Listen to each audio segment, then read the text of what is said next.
ನಮಸ್ಕಾರ ಮಕ್ಕಳೇ, ಇದು ಗಣಿತ 9ನೇ ತರಗತಿ ಭಾಗ 2 ಅಧ್ಯಾಯ 11 ಸಮಾಂತರ ಚತುರ್ಭುಜಗಳು ಮತ್ತು ತ್ರಿಭುಜಗಳ ವಿಸ್ತೀರ್ಣಗಳು. ಈ ಪಾಠದಲ್ಲಿ ಇದನ್ನು ನಾವು ಅಭ್ಯಾಸ 11.2ರಲ್ಲಿರ್ತಕ್ಕಂಥ 3ನೇ ಲೆಕ್ಕವನ್ನು ಮಾಡೋಣ.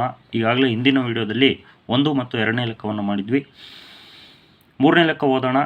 ಪಿ ಮತ್ತು ಕ್ಯೂಗಳು ಕ್ರಮವಾಗಿ ಸಮಾಂತರ ABCD ಚತುರ್ಭುಜದ DC ಮತ್ತು AD ಬಾಹುಗಳ ಮೇಲಿನ ಯಾವುದಾದರೂ ಎರಡು ಬಿಂದುಗಳು. ಈ ಚಿತ್ರ ಅಲ್ಲ, ಈ ಚಿತ್ರ 4ನೇ ಚಿತ್ರಕ್ಕೆ ಸಂಬಂಧಪಟ್ಟಿದೆ. ನಾವೇ ಬೇರೆ ಚಿತ್ರ ಹಾಕಬೇಕು. ಒಂದು ಸಮಾಂತರ ಚತುರ್ಭುಜ ಬಿಡಿಸ್ಕೊಂಡು ಅದರಲ್ಲಿ DC ಮತ್ತು AD ಬಾಹುಗಳ ಮೇಲೆ P ಮತ್ತು Q ಅನ್ನೋ ಬಿಂದುಗಳನ್ನು ಬಿಂದುಗಳನ್ನು ಇಟ್ಕೊಂಡು ನಾವು ಏನು ಸಾಧಿಸಿ ತೋರಿಸ್ಬೇಕು? ವಿಸ್ತೀರ್ಣ APB = ವಿಸ್ತೀರ್ಣ BQC ಎಂದು ತೋರಿಸಿ. ಈ ನಾವು ಬರೀ ಲೆಕ್ಕ ಓದಿದರೆ ನಮ್ಗೆ ಅರ್ಥ ಆಗೋದಿಲ್ಲ. ಅದಕ್ಕೆ ನಾವೊಂದು ಕಚ್ಚಾ ಚಿತ್ರ ಆಗಲಿ ನಾವು ಬಿಡಿಸ್ಕೋಬೇಕು. ಸ್ಕೇಲೇ ಹಾಕ್ಕೋಬೇಕಂತಿಲ್ಲ, ಒಂದು ಕಚ್ಚಾ ಚಿತ್ರ ನೀವು ಕೈಯಲ್ಲಿ ಬೇಕಾದರೂ ಹಾಕ್ಕೋಬೋದು.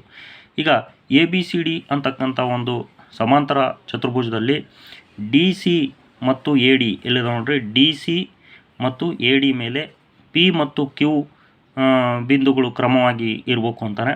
DC ಮೇಲೆ P ಅನ್ನು ಎಲ್ಲಾದರೂ ಪಾಯಿಂಟ್ ಇಡೋಣ. ಇಲ್ಲ ಆಗ್ಲಿಡ್ಬೋದು, ಇಲ್ಲ ಆಗ್ಲಿಡ್ಬೋದು, ಎಲ್ಲ ಆಗಲಿ. ಒಂದು ಕಡೆ P ಅನ್ನೋ ಒಂದು ಗುರುತಿಸ್ಕೊಳ್ಳೋಣ.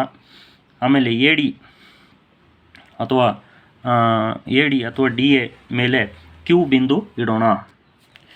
ಈ P ಮತ್ತು Q ಬಿಂದುಗಳನ್ನು ನಾವು ಆಪೋಸಿಟ್ ಪಾಯಿಂಟು ಅಂದರೆ ಅವರು ಏನು ಹೇಳಿದ್ದಾರೆ, APB ಅಂತ ಹೇಳಿದ್ದಾರೆ. ಅದಕ್ಕೆ APB ಇವನ್ನ ಸೇರಿಸೋಣ. ಅಲ್ಲಿ ತ್ರಿಭುಜ ನಮಗೆ ಸಿಗ್ತದೆ. ಆಮೇಲೆ BQC ಅಂತ ಹೇಳಿದ್ದಾರೆ. ಹಂಗಾಗಿ ನಾವು BQ ನಾವು ಸೇರಿಸೋಣ. ಆಮೇಲೆ QC ಅನ್ನು ಸೇರಿಸೋಣ. ಆವಾಗ ಇನ್ನೊಂದು ತ್ರಿಭುಜ ನಮಗೆ ಸಿಗ್ತದೆ. ಅವರು ಏನು ಸಾಧನೆ ಮಾಡಿರಿ ಅಂತ ಹೇಳಿದ್ದಾರೆ, APB ತ್ರಿಭುಜದ ವಿಸ್ತೀರ್ಣ = BQC ತ್ರಿಭುಜದ ವಿಸ್ತೀರ್ಣ ಸಮ ಅಂತಂದೇಳಿ ತೋರಿಸಿ ಅಂತ ಹೇಳಿದ್ದಾರೆ. ನಾವು ಇದನ್ನು ಮಾಡ್ತಾ ಹೋಗೋಣ. ಈಗ ಇದು ಸಮಾಂತರ ಚತುರ್ಭುಜದಲ್ಲಿ ನಮಗೆ ಒಳಗಡೆ ನಮಗೆ ಏನಿದ್ದಾವೆ, ತ್ರಿಭುಜ ಇದ್ದಾವೆ. ಇಲ್ಲಿ ಏನು ಒಂದು ನಿಮಗೆ ನಿಮ್ಮ ಪುಸ್ತಕದಲ್ಲಿರ್ತಕ್ಕಂಥ 48ನೇ ಪೇಜ್ನಲ್ಲಿ ಉದಾಹರಣೆ 2ರಲ್ಲಿ ಏನು ಹೇಳ್ತದೆ ನೋಡ್ರಿ. ಒಂದು ತ್ರಿಕೋನ ಅಂದರೆ ತ್ರಿಭುಜ ಮತ್ತು ಸಮಾಂತರ ಚತುರ್ಮುಖಗಳು ಒಂದೇ ಪಾದದ ಮೇಲಿದ್ದು ಒಂದೇ ಜೊತೆ ಸಮಾಂತರ ರೇಖೆಗಳ ನಡುವೆ ಇದ್ದರೆ ತ್ರಿಕೋನದ ವಿಸ್ತೀರ್ಣವು ಸಮಾಂತರ ಚತುರ್ಮುಖದ ವಿಸ್ತೀರ್ಣದ ಅರ್ಧದಷ್ಟು ಇರುತ್ತದೆ ಎಂದು ಸಾಧಿಸಿ ತೋರಿಸಿದ್ದಾರೆ. ಹಂಗಾಗಿ ಇದು ಒಂದು ಪ್ರಮೇಯ ಆಗುತ್ತೆ. ಇದೇ ಪ್ರಮೇಯದ ಮೇಲೆ ಈಗಾಗಲೇ 2ನೇ ಲೆಕ್ಕನೂ ಮಾಡಿದ್ವಿ. ಈಗ 3ನೇ ಲೆಕ್ಕನೂ ಇದೇ ಪ್ರಮೇಯದ ಮೇಲಿದೆ. ಈಗ ನಾವೇನು ಇಲ್ಲಿ ಬರೆದಿದ್ದೀವಿ ಅದನ್ನೇ ಬರ್ಕೊಂಡು DC ಬಾಹುವಿನ ಮೇಲೆ P ಬಿಂದುವಿದೆ, AD ಬಾಹುವಿನ ಮೇಲೆ Q ಬಿಂದುವಿದೆ. ಈಗ ತ್ರಿಭುಜ APB ನೋಡ್ರಿ, APB ಅನ್ನೋ ತ್ರಿಭುಜ ಮತ್ತು ಚತುರ್ಭುಜ ABCD ಇದೊಂದು ಸಮಾಂತರ ಚತುರ್ಭುಜ. ABCD ಅಂತಕ್ಕಂಥ ಚತುರ್ಭುಜ ಇವುಗಳು ಒಂದೇ ಪಾದ ABಯ ಮೇಲಿವೆ.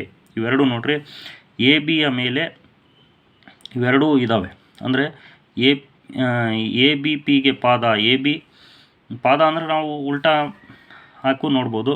ABCD ಅಂತಕ್ಕಂಥ ಚತುರ್ಭುಜದ ಪಾದ AB.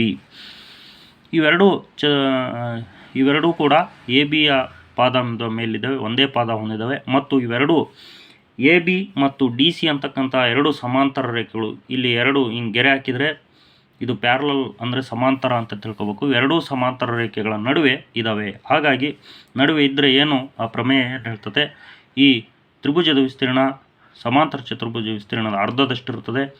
ನಾವು ವಿಸ್ತೀರ್ಣ ತ್ರಿಭುಜ APB ದ ವಿಸ್ತೀರ್ಣ = ABCDಯ ವಿಸ್ತೀರ್ಣದ ಅರ್ಧದಷ್ಟು. ಇದು ಪ್ರಮೇಯದ ಪ್ರಕಾರ ಬರೆದ್ವಿ. ಇದು 1ನೇ ಹೇಳಿಕೆ. 2ನೇ ಹೇಳಿಕೆನೂ ಸೇಮ್, ಆದರೆ ನಾವು ಅದೇ ಸಮಾಂತರ ಚತುರ್ಭುಜ ಅದೇ ಆಗುತ್ತೆ, ತ್ರಿಭುಜ ಬೇರೆ ಆಗುತ್ತೆ. BQC ಅನ್ನೋ ತ್ರಿಭುಜವನ್ನು ತಗೊಳ್ತೀವಿ. ಇದು ಪಾದ ಇದು BC ಆಗುತ್ತೆ. ಇದು BC ಪಾದದ ಮೇಲೆ ಈ ತ್ರಿಭುಜನೂ ಇದೆ, ಜೊತೆಗೆ ABCD ಅಂತಕ್ಕಂಥ ಚತುರ್ಭುಜನೂ ಇದೆ. ಅದನ್ನೇ ನಾವು ಬರ್ತೀವಿ ಇಲ್ಲಿ.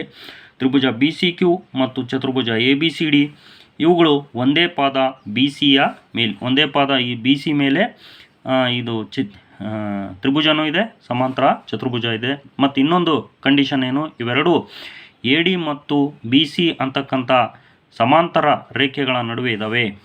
ಇದು BC, ಇದು AD. ಇದು ಸಮಾಂತರ ಚತುರ್ಭುಜದ ಎರಡು ಎದುರು ಬಾಹುಗಳು ಸಮಾಂತರವಾಗಿರ್ತವೆ. ಹಾಗಾಗಿ ಇವು ಸಮಾಂತರ ರೇಖೆಗಳ ನಡುವೆ ಒಂದು ಚತುರ್ಭುಜ ಇದೆ, ಒಂದು ತ್ರಿಭುಜ ಇದೆ. ಹಂಗಿದ್ರೆ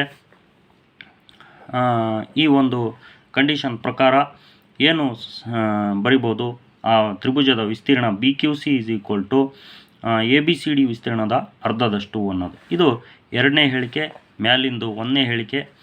ಈ ಒಂದನೇ ಹೇಳಿಕೆ ಎರಡನೇ ಹೇಳಿಕೆ ನೋಡ್ರಿ, ಬಲಭಾಗದಲ್ಲಿ ABCD ವಿಸ್ತೀರ್ಣದ ಅರ್ಧದಷ್ಟು, ABCD ವಿಸ್ತೀರ್ಣದ ಅರ್ಧದಷ್ಟು ಇವೆರಡೂ ತ್ರಿಭುಜಗಳು ಅದಕ್ಕೆ ಸಮನಾಗಿದ್ದಾವೆ. ಹಾಗಾಗಿ ಎರಡೂ ಒಂದೇ ಚತುರ್ಭುಜದ ಅರ್ಧಕ್ಕೆ ಸಮನಾಗಿರೋದ್ರಿಂದ ಇವೆರಡೂ ಸಮ ಆಗ್ತವೆ. ಹೇಳಿಕೆ 1 ಮತ್ತು 2ರಿಂದ ತ್ರಿಭುಜ APB ದ ವಿಸ್ತೀರ್ಣ = ABCD ವಿಸ್ತೀರ್ಣದ ಅರ್ಧದಷ್ಟು. ಅದು ಯಾವುದಕ್ಕೆ ಸಮ ಆಗುತ್ತೆ? BQC ತ್ರಿಭುಜದ ವಿಸ್ತೀರ್ಣಕ್ಕೆ ಸಮಾನಾಗುತ್ತೆ. ಹಾಗಾಗಿ ನಾವು ತ್ರಿಭುಜ ವಿಸ್ತೀರ್ಣ APBಯ ವಿಸ್ತೀರ್ಣ, ತ್ರಿಭುಜದ ವಿಸ್ತೀರ್ಣ ಇದು ಯಾವುದಕ್ಕೆ ಸಮ? BQC ತ್ರಿಭುಜದ ವಿಸ್ತೀರ್ಣಕ್ಕೆ ಸಮ ಅಂತಂದೇಳಿ ನಾವು ಸಾಧಿಸಿದ್ವಿ. ಇಲ್ಲಿಗೆ ಈ 3ನೇ ಲೆಕ್ಕ ಮುಗೀತು ಮಕ್ಕಳೇ. 4ನೇ ಲೆಕ್ಕ ನಾವು ಮುಂದಿನ ವೀಡಿಯೋದಲ್ಲಿ ಮಾಡೋಣ ಮಕ್ಕಳೇ.